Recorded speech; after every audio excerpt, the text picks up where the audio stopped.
Hello, I'm Cheryl Meyer, and I'm otherwise known as Cheryl M. Health Muse. And what my goal is to inspire you to lead a healthier life.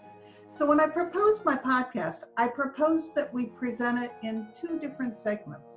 The first one is It Feels Good to Feel Good, Future-Proof Your Health, where I get to share everything I have learned to return my health back to relative wellness and to live a pain-free life in spite of the fact that I have autoimmune disease.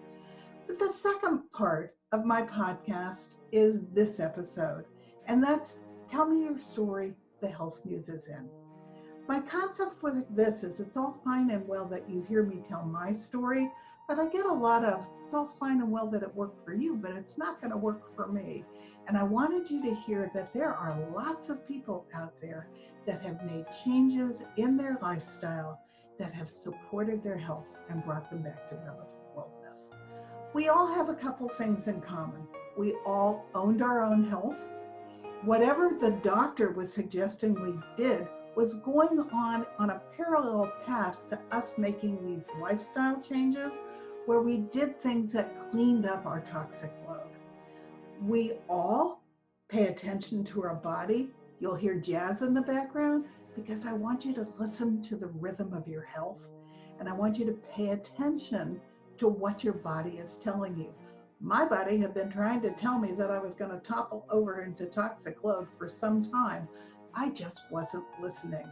So if you clean up your lifestyle and if you listen to your body, you have a very good chance not of being deprived in any way, but returning to feeling darn good. And that's what these podcasts are really all about. So thank you for joining me. This is going to be a Tell Me Your Story, the Health Muse is in episode, and I hope you enjoy it. And I hope that we all inspire you to lead a healthier, happier life. Thank you.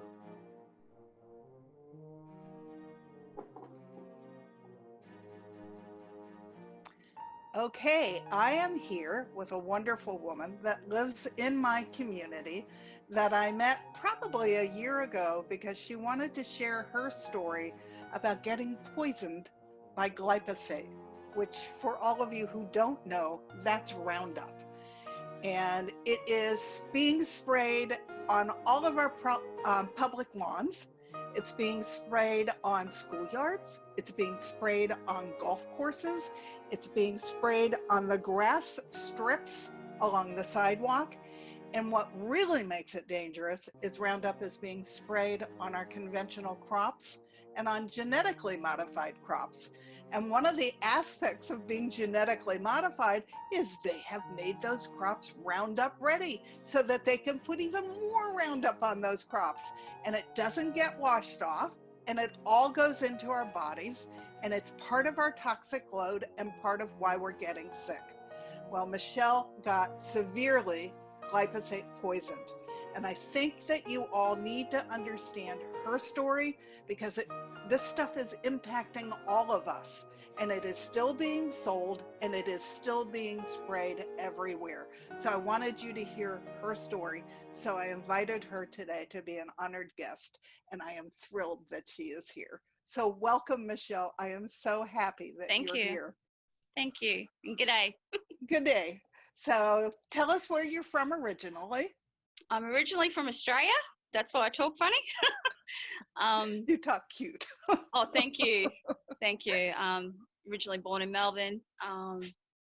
Yeah, came over here and love America. And how long have you been in America? Oh, crikey. Oh, Lord. 2008. A long time. 12 years. 12, 13 years. And you came with your daughter as well? Yes, Bethany. And you did not have a grandson at that point, correct? No. That's an awesome story after the story. Okay, cool. So why don't you tell me sort of what happened to you and how you got so severely glyphosate poisoned? Okay. It's hard to talk about because it's a bit embarrassing. actually a lot embarrassing. I had relatives over here that had a bug problem, and they sprayed the inside of their house and their couch and everything that I was sleeping on. And I laid on it, breathed it in, and it did damage to my body. And how long have you been dealing with this now? Crikey,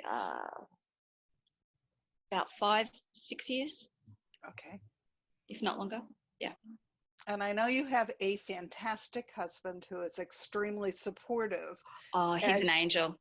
And your health issues have gotten kind of increasingly worse instead of better, but you are still thriving because of some things that you're doing, which is why I wanted to talk to you. So tell me a little bit more about how this happened. You would go to your relative's house, you were in their house, so you were being continually exposed to the chemicals.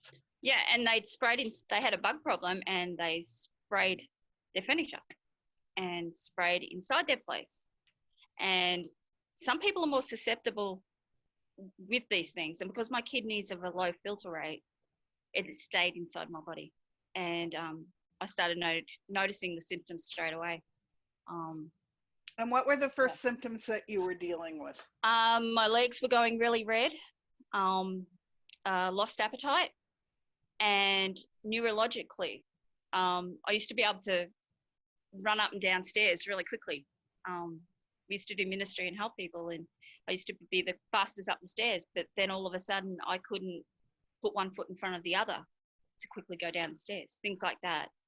You know, the stomach, having trouble eating, not being able to eat properly, being full really quickly. One of the earliest signs a couple of years into it, big one, was because a lot of things had happened, and I went to the doctors about stomach things, and they started doing they started doing tests, and a CT scan started to show cysts, like on the adrenal gland, on the kidney, in the pancreas, in the liver. All these cysts were coming up. And then I had my gallbladder out, and it didn't have gallstones in it. It was just inflamed and about to burst, really red and inflamed, and they had to take that out. And that's when, because of more tests from that's when they just started discovering some more problems. After that, my hematocrit started going up, my blood was thickening. What else was there? There was trouble breathing, because it affected every part of the body. And did the doctors have any clue what had caused this for you? Or did they even try to figure that out? No, and I'd been saying from the start I had pesticide poisoning. My original doctor, my primary care doctor, she's always said, she started testing me for leukemia about 5 years ago. And she's awesome because, you know, one doctor had treated me badly. So my primary care doctor came in and said, hey, I'm your doctor. I'm with you through thick and thin. And she's been a blessing. And so she's been doing the test and finding stuff and with me. And she's just such a blessing. You know, doing the test and being really proactive, encouraging me to be proactive, especially with the liver. The liver was really, really embarrassing because it went really big. It ended up with the cirrhosis and damage that a drug addict or an alcoholic could have, and I don't drink or take drugs. I don't even take painkillers. So when I started seeing other doctors, it was really embarrassing because they go, how much do you drink? And I'm like, I don't drink. I've got pesticide poisoning. So for a while there, I was going home crying, going, they think that I've done something and I haven't. And so that's when I started doing the research and said, look, I had Roundup poisoning, you know, and, you know, some doctors treat you badly, but I'm blessed to have really, really good doctors now. Well, and you stayed with it and you fought for what you knew had happened to you, which is a big part of it. I think it's not that conventional doctors particularly don't want to help, because they do, but if they can't hear your first complaint and prescribe some kind of a pill to magically make you better, they don't understand what to do next. They're not trained in medical school to know what No. to do next. But also who some doctors are sponsored by. Yeah. Makes a difference. Because Well, you and mentioned the the company. pharmaceutical companies also are sponsoring the medical schools. Yeah. So that's how we've gotten into this situation. And most conventional doctors get most of their new information from their pharmaceutical rep. Yeah. That was a Yeah. shock to me. It never occurred to me. And unless it's their specialty, it can take 16 years to go into new findings going into a journal. Exactly. Before it trickles out to general medicine and they get the information. It's a slow process. If you happen to be in that specialty, you'll read the article. But if you're not, it doesn't filter out to you as a physician. And now, because it's gotten to the point where it's like, okay, so my hematocrit's high, my ferritin's low, and they're going, we don't understand, and it's, so now pesticide poisoning, unintentional, is on my doctor's report. So, when I'm having my blood test, that's on there. Good. So that's a positive. So, because I do have the genetic genes for hemochromatosis, which makes things go up anyway, but the ferritin's low and I've only had one phlebotomy. So my blood does weird things. It's, and with the night sweats I have, they've now ruled out hormones. So I'm meant to be having tests because the cyst in the liver's doubled. They're going to be checking for pancreatic cancer. They're going to be checking, because the cyst in the breast, they kept, every time I have more tests, there's more lumps there. It's not breast cancer, but cysts are coming up all over the body. So me being me, I research when these things are happening, and the scientific reports show that big cysts grow in different parts of the body from Roundup. I remember the one with the rats where the cysts are coming up. Right. And that's what's happening. Cysts come up everywhere. And the neurological effects. I had to learn to walk twice last year. And, in the last couple of years, every now and again, I lost weight last year after they did a stomach biopsy. And the Roundup went back in the system, and I ended up going really yellow. So then my alkaline phosphate and everything shot up high, and in the photos from back then, it showed how yellow I was. So it also affected my lungs. It thickened the lungs. It thickened the stomach lining. Hi, you still there? I'm here. Oh, you look like you froze. I'm trying to turn off the beeper sounds. Oh. Okay, we should be good. Okay. Now. Yeah, it thickened the lung lining. It thickened the stomach lining. It thickened the bowel lining. What else has happened? I've had a couple of mini strokes from it, because when the blood thickens, you're prone to stroke. I've had 2 mini strokes, a mini heart attack, and I don't always go to the doctors because my faith, and it's like, if Lord's brought me through this far, He's going to do it. So I just hold on to that, and it's like, yeah, I've had to learn to walk and stuff like that. Sometimes I become very blonde. I forget things, but I thank God for blonde hair, because it allows you to laugh at yourself. Just stuttering. Every now and again, I'll get a drip in the side of the face. The first, that's when like I first, palsy. they're always checking for blood clots in the lungs and the brain. Being a survivor of domestic violence, it's allowed me, I see it as, some tests have taken 3 times to do because of what I went through with my ex. He was very violent. So I've seen it as a challenge to overcome, being given the chance to overcome fear. So when it's something like a brain scan or you know, a lung stuff where stuff's over my face, I utilize that and say, okay, this is a challenge, you know, to overcome. I remember my first brain scan where they thought a blood clot was in the brain. I remember being in there and, you know, my church's music was going through my head, but I'm like, I was praying, I'm not even a grandma yet. And, you know, 40 weeks later, I became a grandma. And he's beautiful. Nate's gorgeous. And so, you know, I try to see the positive in every negative. And so when they find stuff, it's like a challenge. Like my husband calls me Skippy because I'm Australian, and he calls it a Skippy adventure.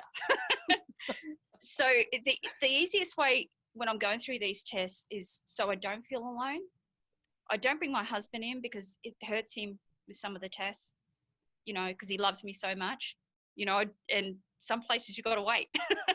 And, but he's been coming in, he came in on a breathing test with me and he coached me through it. And I felt really blessed. I felt really blessed that he was there to help me through it because I was really scared on that one.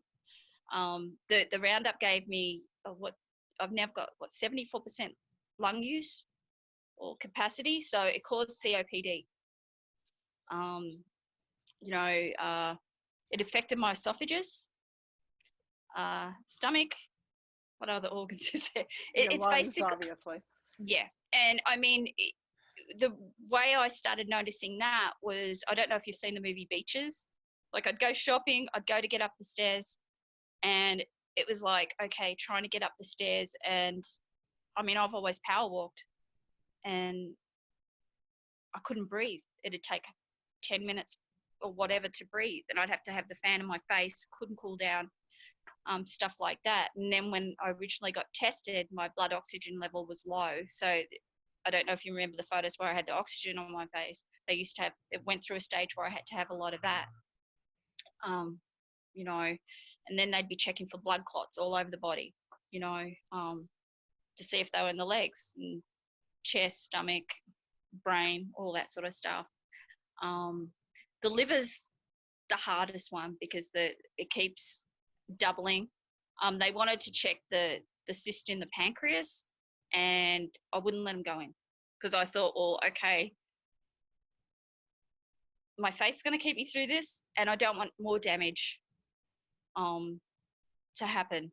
Do you know what I mean? It can cause more damage, and I don't take painkillers and things, and you know, so it's frustrating, but I literally blog it on my Facebook all the time, every time I'm going through stuff, so I don't forget stuff, because it's important to document it as you go through it, because you go through so much with this that it's easy to forget what you've gone through.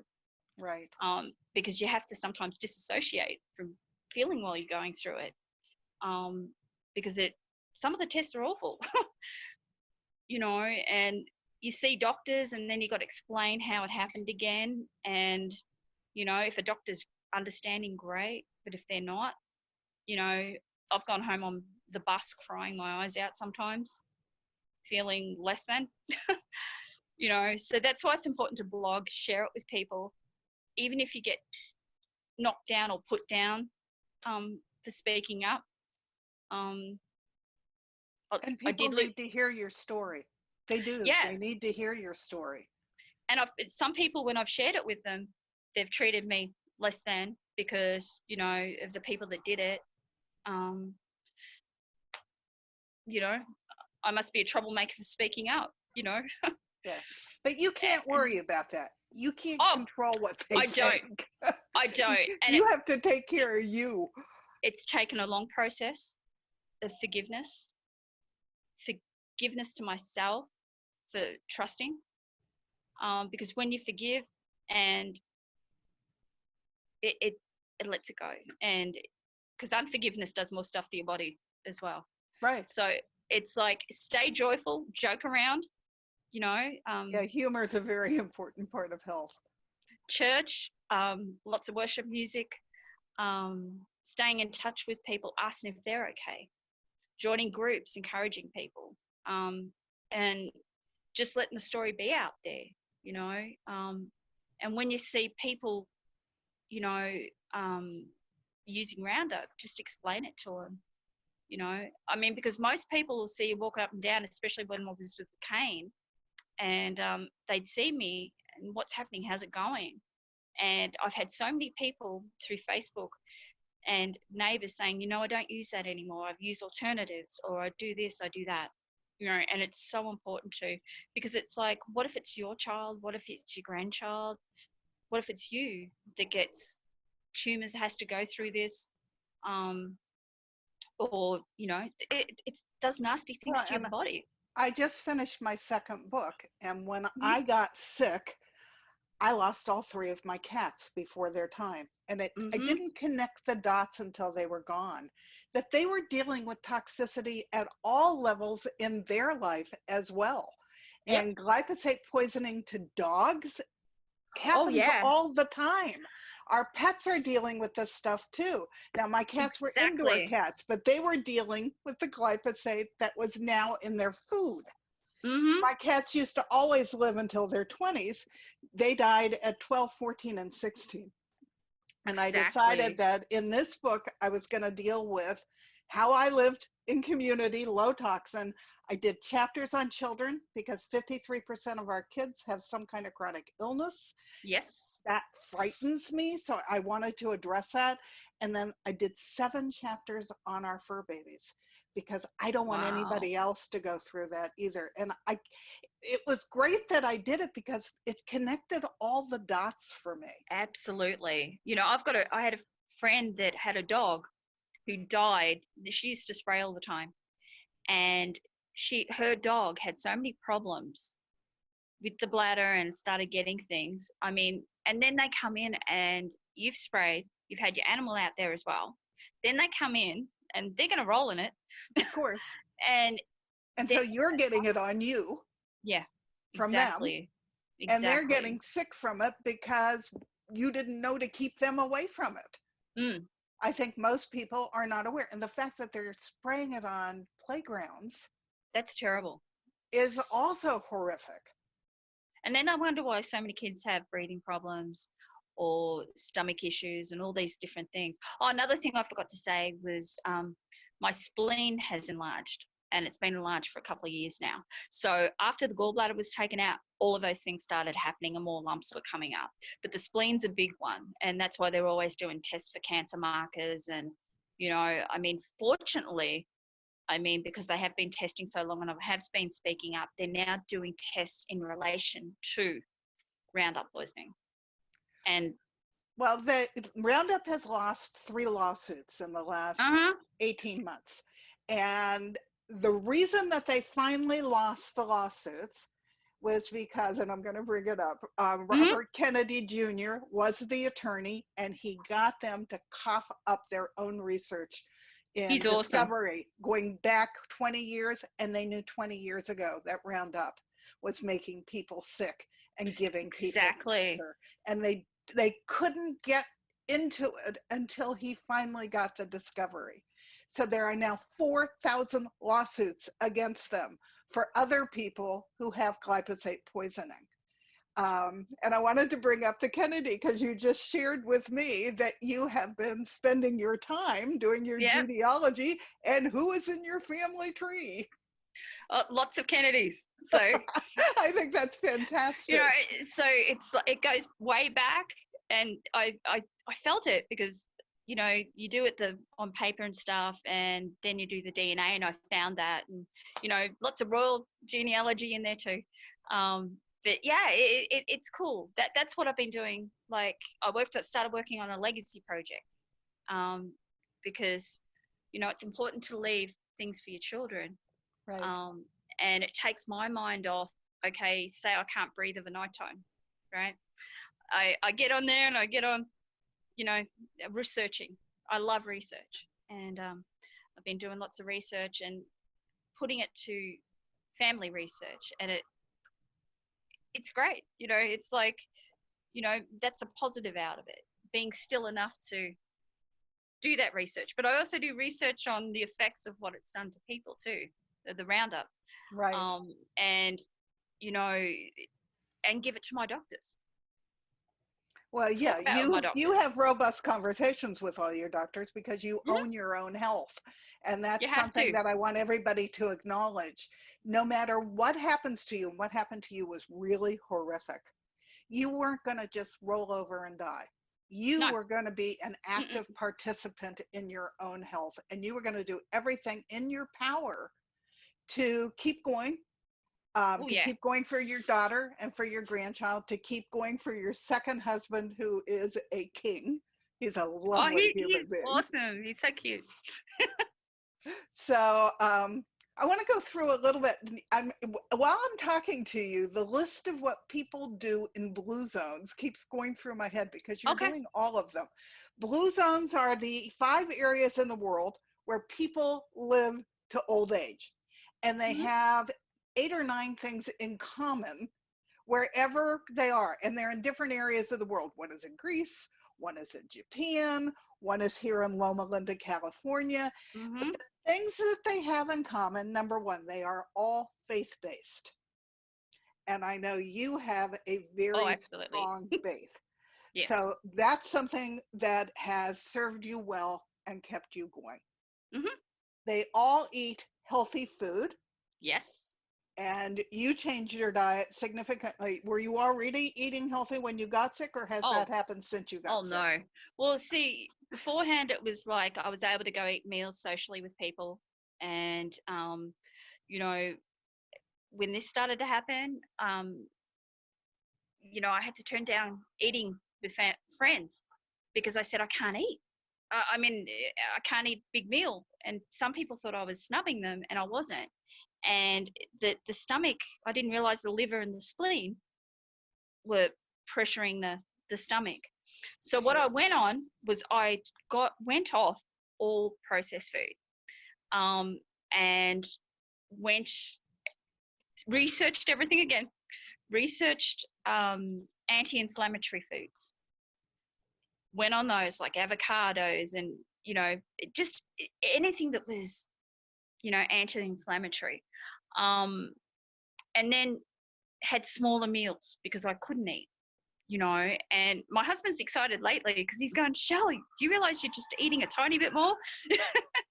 You know, and I said, well, that's my faith, because they said lack of appetite, you know, is one of these signs if you with this coronavirus, and my appetite's increasing. So it's like, whoa, yeah. So, but, you know, on a serious note, I had to cut everything out because I couldn't eat. I just couldn't eat. So, and there were certain foods that would add pain. One of them was corn.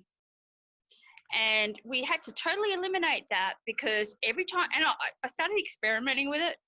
It's like, okay, as soon as my husband would feed me something with corn in it, A, it wouldn't digest, but B, it was like the nerve endings on my body would ache. And the pain that went through my body was absolutely terrible. So, and you know, it's a starch, and it might have been genetically modified. Genetically modified, yes. Which yes, means absolutely.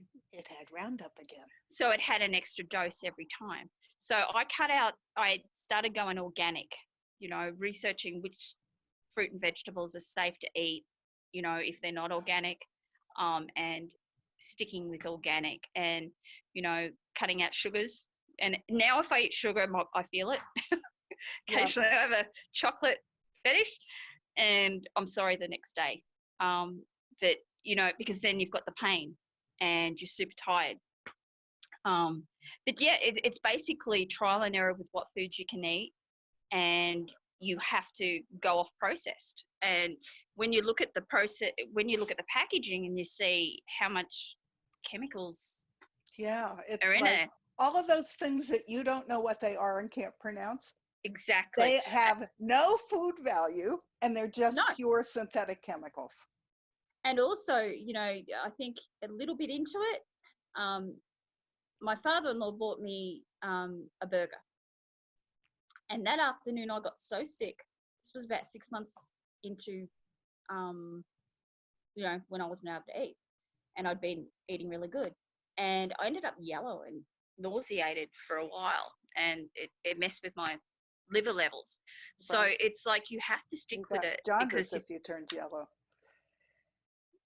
yep, and then yeah, and the alkaline phosphate shoots up and all that sort of stuff, and it's not nice. And I can tell if my liver levels are up. I say to Chris, I've got a tan,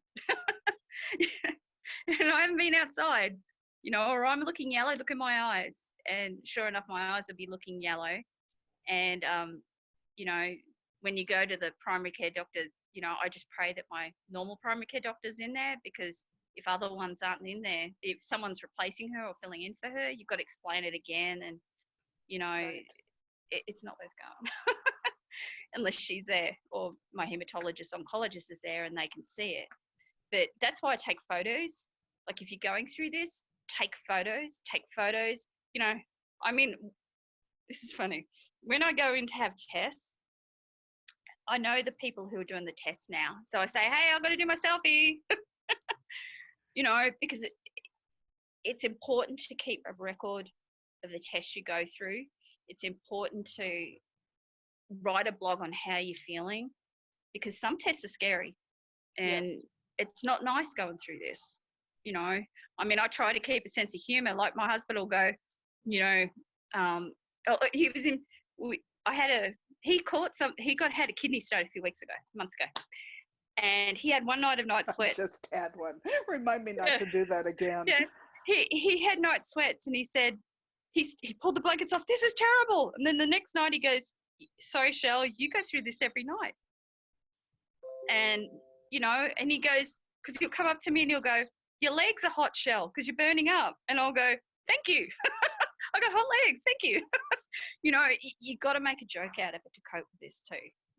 That you got to document everything. Even if you drive your family and friends crazy, subliminally, they're not going to use Roundup because they're seeing your blogs. Right. When they go to use it, what if it's my grandchild? What if it's my child? What if it's me? If that's in the back of people's heads. And now's the time to get the message out, especially because people are around their home and they're worried about getting a virus. They should be worried about what they're ingesting, what they're spraying and stuff like that. And all the environmental toxins in our life. Which and they might be actually crazy about. Exactly. And they might be spraying more because they're home. So it's so important to say, hey, don't use that stuff. You've seen what I'm going through. You've seen these tests where, or checking for, clots in the brains, clots in the lungs, and checking this lump, getting excited. Wow, this lump went away. Wait a minute, it's back twice as big. And most people who get glyphosate poisoning would not have your attitude. Your attitude is one of the big reasons that you are still here 8 years later, because you believe that you're going to get well. You believe in God. You have done everything that you can do to keep yourself going. You're eating nutrients. So you're now eating for what that food can give to your body to support it. You have done everything that you can do to support your body. And it's obviously on some levels, I know you're still having a myriad of problems, but on some level, you're here because you're doing all this stuff. And also, I don't take painkillers. And I remember when I had my knee done, our foot done, and my knee given out, I remember saying to my doctor, she goes, Shell, you got to take painkillers. No, I don't. No, I don't. And I stuck with that.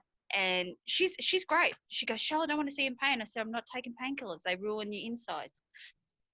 Then when they discovered the liver, I said, we wouldn't have known about that. We wouldn't have known the cause. So knowing that I don't take painkillers, and then my doctor saying she won't even take a painkiller. She won't take anything. Yeah, I don't take any of that stuff anymore either. Yeah, I have a completely natural medicine chest with things that give gifts while they take care of the problem. They don't do any harm. And we don't need that stuff. No, because it does more damage to the body. And the way I see it is that because I did survive domestic violence years ago, really bad, that it makes it so much easier when you've got people around you that love you too.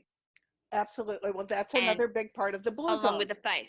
You have the faith, community, who you have in your community, the people you love and the people who support you, how you eat.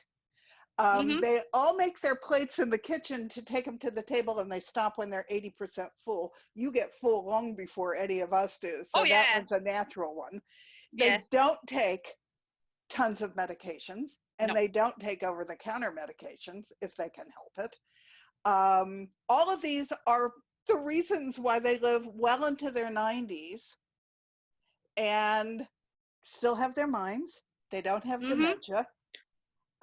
It's kind of an amazing thing. And they've rolled out new communities that are now experimenting by, as a community, becoming blue zones. One of them here in California is down at Manhattan Beach. And there's one in Minneapolis that's a smaller city where the city actually got involved and made it more conducive so everyone can get out of their house and walk. And they stopped all the spraying of the chemicals in the community so that they could support the people in that community to clean up their environmental toxins, clean up how they eat, and live to an old age and to thrive. So you did all of that on your own, just instinctively. And do you know what else I did? There was some questions I asked when I was going into researching family trees and stuff. Now, one of them was, it's going to sound funny, but I watched Robert the Bruce, Braveheart, and it's like, okay, I descend from a lot of these people, right, in the family tree. My attitude is, if people can go through everything in the Middle Ages without painkillers, and a lot of my relatives going down had really long lives. I found really, really long lives. And they didn't have all these chemically made drugs and things. They had to, out of survival, endure, and the strength and their faith got them through. So every time I felt sorry for myself, I'd go and read up about an ancestor along the way, all the way down, and have a look and go, well, how did they do it then? I mean, how did women do it then? Especially women. And when I look at what I'm going through, I look at my ancestors and go, wow, they didn't have all these modern things that people can't live without today. They didn't even have toilet paper. No, and we're not suggesting that people should not get medical care, because they should. No, but I get medical care. I keep an eye on it. But I'm just saying, I look at their strength, and I look at how they endured things. So as soon as I start feeling sorry for myself, saying I can't do this, because there have been days where I've been in pain where it's like, there was one night when my chest got tight. Oh, another thing, because of the esophagus and the stomach, I choke on my sleep, on vomit in my sleep. And that's another thing, because you go and tell doctors and they look at you like, oh, you must drink. No, I don't. I'm a coffeeholic, sorry. But I choke on my sleep. So one night I was on the couch and I wasn't feeling well, and I choked on my sleep. And I remember my chest went tight that time. And I actually had a heart attack and went to sleep. Oh my God. Saying, I said, okay, Lord, you've got this. I don't recommend doing that because my doctors told me off. Yes, they should have. Yeah, and my husband told me off. He goes, Shell, what if you died? And I said, listen, it was like I passed out from choking and my chest went tight, but it had to be that faith, because sometimes, it was like, okay, by the time I got down the stairs, I wouldn't have been able to get down the stairs, because I couldn't breathe. And, it's that trust. It's, but then I went to my doctor and called my doctor and they said, Shell, you should have went to the hospital. And I should have. I would have told my kids to go to the hospital. Right. So now I sort of let Chris know, because some nights I can't breathe, and he goes, you're breathing heavy. And I go, that's because you're cute. But that's the thing. As soon as you go through these symptoms, you've got to laugh. Otherwise humor the fear is gets a in. huge part of this. And laughing is a huge part of this. But that also goes back to your mindset and your belief that you're going to get through this. Oh yeah. That you can laugh this off, even though, I mean, I'm sure there's a lot of people listening to this who have health issues that are not nearly as severe as yours are, but they have lost their joy. And so You've got to keep your joy. you got to get it back. You've got to get it back. You can't get into a pity party. I joined an autoimmune group on Facebook, and really, I was making suggestions about lifestyle changes. They didn't want to hear it. They wanted to have a pity party, and that is not. They wanted the magic pill, and they wanted to feel sorry for themselves. You know, an important thing is to, like, with your partner, you've got to be able to laugh. I mean, you've got to be able to be stupid sometimes and silly, and that makes a difference. And especially because it's hard for them. You know, my husband sometimes prods me to see if I'm breathing, and I'll go, "What are you doing?" You weren't breathing, Shell. You weren't breathing properly. And it's like, okay, you know, so then I'll crack a joke, you know, even if it's about bodily functions. You've got to use humor, because you're not alone with, you know, your husband or wife. You're not alone. They're going through it. So if you get down, they get down. Right. And, you know, yeah, we crack jokes, and, you know, you got to smile. Smile's the best healer. You know, I mean, and you can't allow your heart to be broken. I mean, my heart, that's another thing. I ended up with pericardial effusion at one stage. And, you know, that dried up, thank God. No idea what that is even. It was fluid around the heart.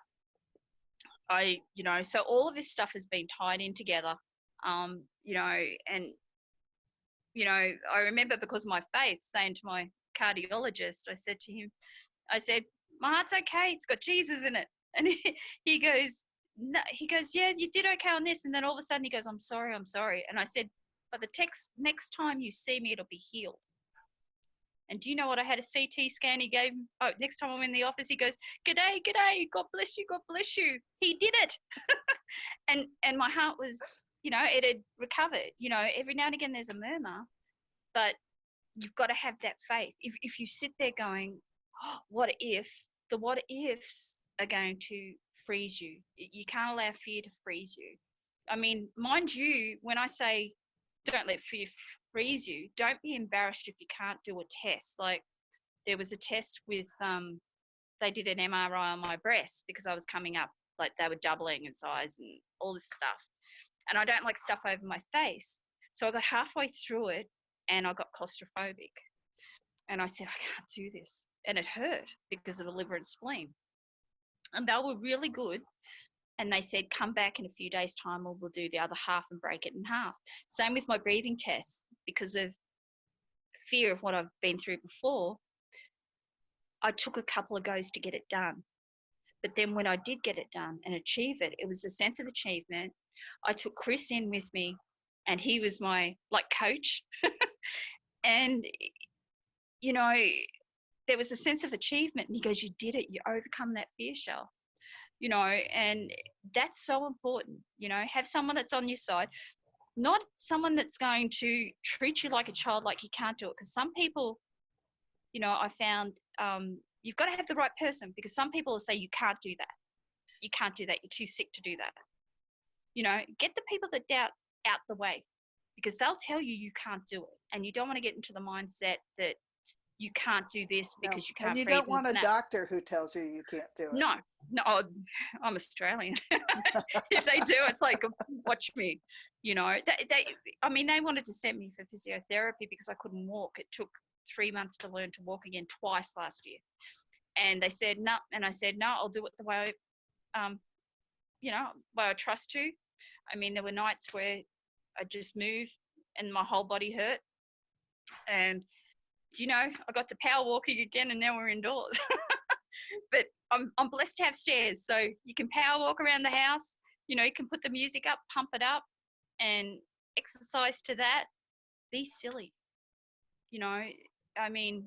So you are exercising. That's important. Oh, too. Yeah.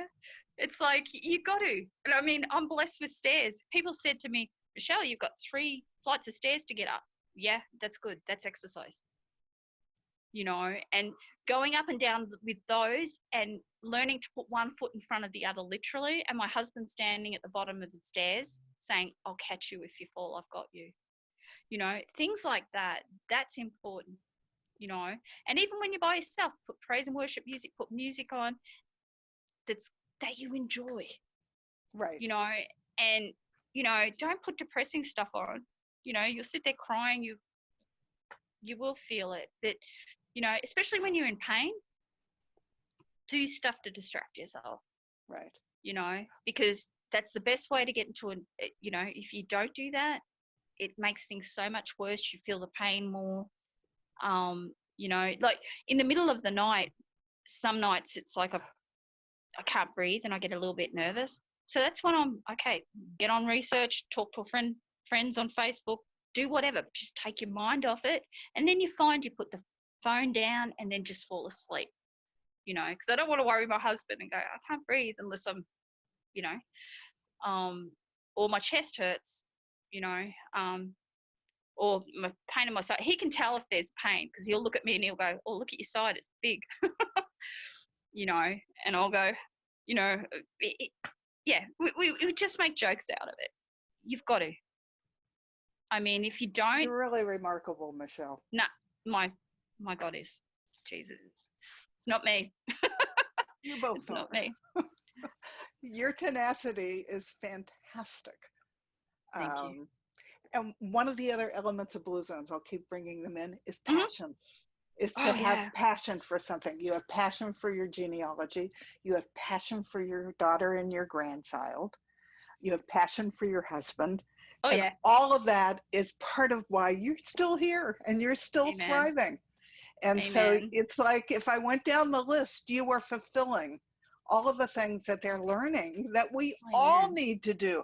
I put a chapter in both books on Blue Zones because one of the other things people say to me when I'm out speaking is, hey, this is all fine and well, but I'm healthy and I don't need this.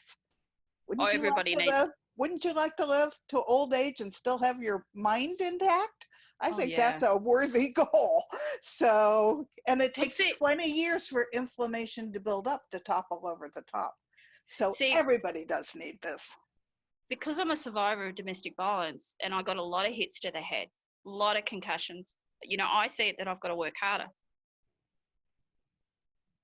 You know, and, you know, so with all of that on top of it, you've got to eat healthy. You've got to look after yourself, you know, and you can't not.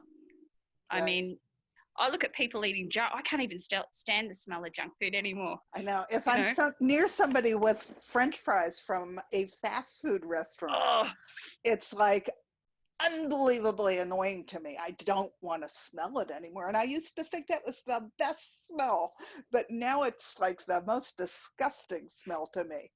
But when you start eating healthy, I mean, when I detoxed off of sugar, I have a hard time going down the aisles with the sugar. I can smell it everywhere in the grocery store. And Chocolate's that's not bad. a pretty smell. No. So you don't even know that you're dealing with that until you detox off of it. And then it's a whole new world. And then if you have a piece, it's dangerous because your body craves it. Right. And, you know, you can't have that, you know. Well, sugar is as addictive as heroin and cocaine. And I went through withdrawal like I was withdrawing from significant drugs. I was in bed for days and everything hurt. Yep, but and you're tired. Right. And you come out the other end of that and it's a whole new world. Absolutely. Absolutely. And that actually kills more people. Sugar. Yeah, I'm sure. You know, because of the, you know, and I mean, combined with Roundup and, you know, I mean, everybody should be concerned with Roundup because it's basically on everything. Yeah, it is. And they don't wash it off. All of your wheat products that are not organic are not only sprayed with glyphosate, they're drenched in glyphosate. Exactly. And so it's not washed off. So every time you eat that cookie or that piece of bread, you're getting an unhealthy dose of toxins with it, and you're not even aware of it. Absolutely. And also when people use Roundup, they don't use protective clothing, and they don't wash. And, you know, they, you know, that's why with farmers and things, a lot of farmers' wives get sick. Right. I watched a documentary from Australia, and a farmer was talking about how his wife was the first to get non-Hodgkin's lymphoma because she washed his clothes. It's when you know, she gave him a hug or he went to bed without washing, you know, and it can be transmitted like that, you know, and people don't think about that. You know, you talk about wash your hands, you know, you need protective gear, you know, and a lot of people don't use it and don't realize how dangerous this is, you know, and And it's you were sad. telling me a lot of your symptoms are the exact same symptoms as COVID-19. So why don't you share that? Well, I get out of breath. I spend all night, like, I have my own personal sauna of a nighttime. So I have a night sweats all night. So it's like blanket on, blanket off, you know. So it's like wax on, wax off. And I joke with my husband, okay, it's going to be one of those nights because, you know, I'm burning up. I get out of breath, you know, really easy. Like I can bend over to pick something up and I get out of breath. And you get the headaches? Every now and again, not so much now, but yeah, you know. So, I mean, it's hard to tell because if they say a fever, I was saying to my husband, I said, if they say a fever, how would I know if I'm having a fever? Because I burn up every night anyway. My body just burns. A couple of times Chris has woken me up and said, Shell, you're burning up, you know, and this has been going on for about 2 years, especially the last 6 months. You know, I don't get much sleep, but you got to laugh. You know, you may see I'm doing lots of blogs or writing. That's because I can't sleep because I'm really hot, you know, but I make a joke about it. I said, you know, when Chris gets worried, I always say, how many guys can say they got a really hot blonde next to them? You know, you know, or you give me fever, you know. I mean, it's really hard on him when he sees, you know, and especially the breathing part, like because my chest hurts a lot and because it's hard to breathe every now and again, that's a major part. You know, I said to him, how would I know? So I actually prayed and we were joking about it. I said, look, my sense of smell's increased, my appetite's increasing, you know, well, hoping I can be healed through this too. But, you know, it's like, that's why Chris has said, okay, you stay downstairs, you stay in the house. It's just going to be me going out because we wouldn't know if I had it. And if I had it, I probably wouldn't make it. But with my faith, I'd be determined to, if I did get it. Determined to heal anyway. Yeah. Yeah. Of course. You know, I was on that. I was reading that it affects the lungs. And I said to Chris, why don't they give people phlebotomy and put the plasma back in because it can cause clots? You know, so, you know, because I was looking up the other day, I was like, okay, you know, I was trying to see if there's similarities between the two blood-wise. And, you know, they said if your ferritin's high, but mine's low. So, but I'm being careful, you know. Well, and you can still smell things, which I understand with COVID. Oh, you yeah. lose that. You lose the ability to smell. Yeah, well, they're actually getting stronger, you know, which is funny, you know, because, you know, I'll be on a bus and I'll look at Chris and I'll go, that person should be arrested. I can smell what they've got in their pocket. You know, it's like, or something like that. My sense of smell is so strong. He'll go, you know, you should have been the police should hire you to track down. You're a bloodhound. So, oh yeah, because I'll be there and I'll be looking and you'll go just staring. What are you smelling on people? And the sense of smell, I don't know whether it's to do with the Roundup or whatnot. Probably the liver, because if people are doing their washing, I can smell. I have to shut the doors because the smell of the perfumes of it really makes me feel sick. Right. You know, so that's a liver thing from the damage from the Roundup. But that's not, you know, I'm not complaining. I'm not complaining. As long as I'm breathing, I'm fine. Completely amazing. And I'm so glad that you took the time to talk to me today, Thank to you. share this with everybody. Unfortunately, we're Thank running you. out of time, so I'm going to have to round it up. But for anybody out there who is not feeling themselves, or who is sick, or who has cancer, or who has autoimmune disease, or who has heart disease, you have to have the elements that Michelle's been talking about to Oh, thank you. survive. And so that's why I wanted you to share your story, because Oh, thank I you. want you to give other people hope that if they do the things that you're doing, they can come, they may not be completely healed. I will always have autoimmune disease. Oh, yeah. But they don't have to be in terrible pain, and they don't have No. to be in a place where they're not living their life. If you can do this with all the poisoning that you've been going through, they can do this too. And that's really, it's important to make lemonade out of lemons. and you obviously have done that. So it's been a pleasure. Oh, thank you you. so much. Thank you.